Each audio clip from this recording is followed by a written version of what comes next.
A new report from footballscoop.com says that there is a growing movement from group of 5 head coaches to start their own poll, to have a top 25 of the group of 5. And when you hear that for the first time, I don't think it's a coincidence that that comes out a little more than a week after there is growing swell for support of a group of 5 having its own individual playoff. Now, I've talked about why I think it's a good idea and why I think it's not a good idea to have a group of 5 playoff. If you want to go back through the channel and watch those, you can. I welcome your thoughts on the entire discussion, because I think you can see it both ways. Now, I think also the only thing in the middle of the road is roadkill, dead raccoons. So you got to take a stance. And when I see that there is going to be a group of 5, or there are at least heavy discussions about a potential group of 5 playoff, or not group of 5, a group of 5 top 25, I think that is the nice way to introduce a group of 5 playoff. I think that's where the start comes, because if you can't get everybody on the same page and get everybody pulling in the same direction towards a group of 5 playoff, I think the best way to try to convince those folks is have a group of 5 top 25, and then see that when, and this is quoted in the Football Scoop piece, is that if you're on ESPN on a Wednesday night and you see the number 2 group of 5 ranked schools taking on the number 6 group of 5 ranked school, are you more inclined to watch? Maybe, potentially, or yeah, you are. And so if they can say, hey, when we have definitive proof that these teams, these rankings move the needle, what do you think is going to happen when we have our own playoff? Now, I think the downside of that is having your own playoff probably sees you continue to play games on Tuesdays and Wednesday nights. And I don't know that that's great. And I don't know if there's, do we love football enough? And this could be a topic of discussion someday. Do we love football enough to watch it 7 days a week? Because when you're in the swing of things in October and November, there is football on Sunday, Monday, and Thursday from the NFL. Now Friday with games airing on Fox all day Saturday. So you have Tuesday and Wednesday that is starting to be filled by Conference USA and Mid-American Conference games. Do you love football so much that you watch it 7 days a week? I don't know what the answer to that question is. Yes. Like, I love eating steak, right? I had steak yesterday, and I had it for lunch today. I would be willing to eat it tonight for dinner, but my wife's not, so we're not having it. But neither here nor there. I think there is some validity in a group of 5 top 25, because the more I think about it, the more I lean towards a group of 5 playoff is probably the right way to go. But if you are a group of 5 program, essentially, most years, you have to have at most a loss to be ranked in the top 25, at least going forward from here on out, because the barriers have been busted down that you are not viewed on the same playing field as the overwhelming majority of Power 5 programs. The upper echelon of the group of 5 is not viewed as the same as the upper echelon of the Power 5. That's just not the reality of the sport any longer. Whether that's real, fair, unfair, we can talk about another time. But that's the perception right now. And so, are you better off being ranked as the number 1 unanimous group of 5 program in the group of 5 top 25, or being ranked 24th in the AP top 25? Now, there's arguments to be made for both, but when you can put out social media graphics that say we're the number 1 team in the nation, and you can sell recruits on the idea of you can come here and you can play for the top group of 5 brand in America, or, hey, we made it to the AP top 25 at one point. Which one carries a little bit more cachet? Now, you can argue that it's we made it all the way to number 24, baby. We got there. We were above Virginia Tech. Hell yeah. Or We were the number one ranked team in the group of 5. We were number 1. It matters. Whether you think so or not, it matters. It's the same thing that like the kids love fresh new uniforms every week. And the traditionalists are like, why the hell do we have different uniforms every week? Well, because the kids love them. And if the kids love being number 1, there's only one pathway for teams in the Mountain West, the American Conference USA, Sun Belt, and MAC to be number 1. Because even if, no matter what chaos might ever happen, if one of those schools from one of those conferences are 12-0 and everybody else is 11-1 or 10-2, still going to be ranked number 1. And that's just the reality of the sport in 2024 and 2025 and 2026 and going forward. But having that notoriety, having that number by your name, even if people view it as, you know, how like the winner of the NIT is the 69th best team in the country.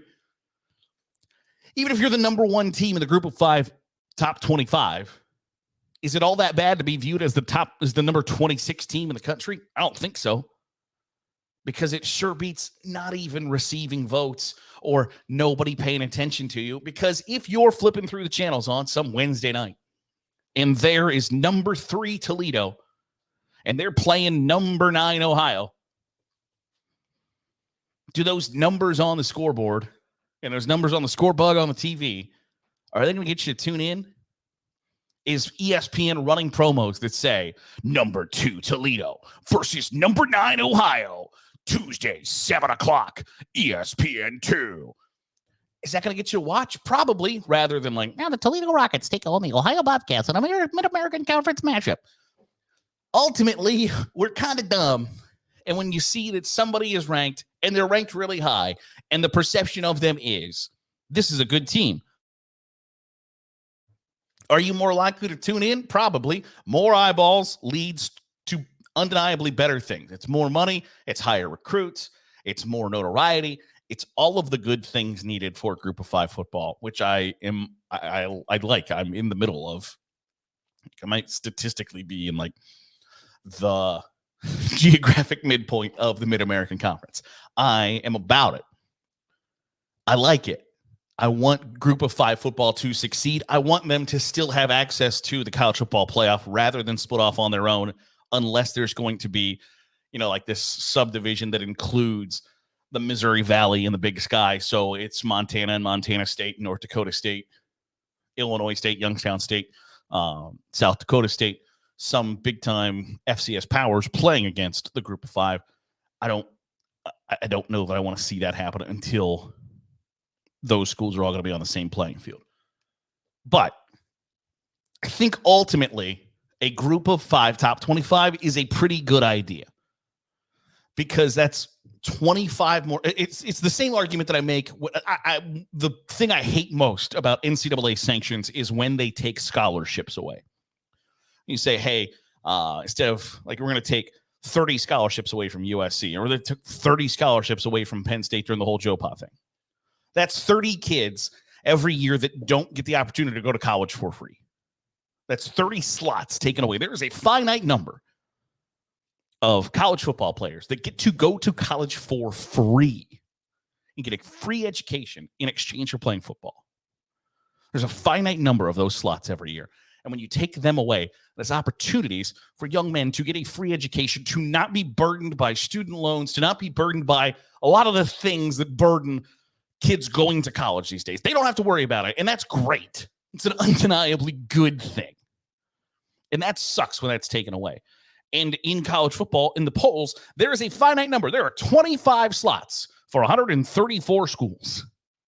And the chances for the gigantic majority of those schools in the group of 5 to ever appear in that top 25 is super small. Tiny. But you take those 85 schools, or whatever the number is. Now those 85 schools have a chance to be in their own top 25. All it does is expand the options, expand the access, notoriety, name recognition for programs that deserve it. And I don't think anybody's operating under the illusion that they're ever going to be viewed as equal, that the number 24 team in the group of 5 top 25 is never going to be viewed as the number 24 team in the AP top 25. Nobody's operating under that, guys. Nobody's saying, hey, you know what would be fun is if we went mano-a-mano, number 1 in Power 5, number 1 in group of 5, put them together and play. I don't think anybody's saying that. But I am saying that the number 25 team in the group of 5 is never going to have the chance to sniff the top 25 in the AP top 25. And if it's late November and your team is playing on a Tuesday night and they're ranked number 25 in the group of 5 top 25, are you more likely to tune into the game or watch the game or go to the game, listen to the game, pay attention on social media? So while it might be viewed as watering down, might be viewed as participation trophy, everybody gets a trophy these days, while it might be viewed that way, does it get you to pay attention longer, more frequently into the season? Does it take up more of your time, your attention? Because ultimately, that's a good thing for the sport. And I'm for good things for the sport. So while initially I think my first thought was, I don't know that I like this. I don't know what the bad is. What's the downside? Is that South Alabama thinks that they're a top 10 program? I don't think they think that. I think the players know, the coaches know, the fans know, the schools know that if you're a top 10 team in a group of 5, top 25, I don't think anybody's thinking, you know what? Let's play Notre Dame. We take them. I don't think anybody's thinking that way. But I do think if it's a late season game and you are 8-3 going into the final week of the year, your school's probably having a good year. But do you care a whole lot? No, probably not. But if that school can be move from number 7 to number 3 that week in the group of 5 top 25 because they're playing another school in the top 10, it brings in a whole new excitement that might be missing for a giant subsection of college football. If that gets people to pay attention, I'm for it. I encourage you to check out the Football Scoop report. I'll put it in the description below so you can check it out and read it for yourself. But those are my thoughts on it. Would love to hear what you have to say about it. Do you agree? Do you think that a group of 5 top 25 is a good thing? Or do you think it's kind of participation trophy run amok? I want to hear from you. Reach us in the comments below. If you are watching on YouTube, hit the subscribe button. Make sure you get all the great college football content that's coming out here of Saturday Glory. If you are watching, or if you're listening on the podcast feed, drop a 5-star review. It goes a long way in helping out the channel. I'll see you tomorrow for another episode of the Daily Huddle here on Saturday Glory.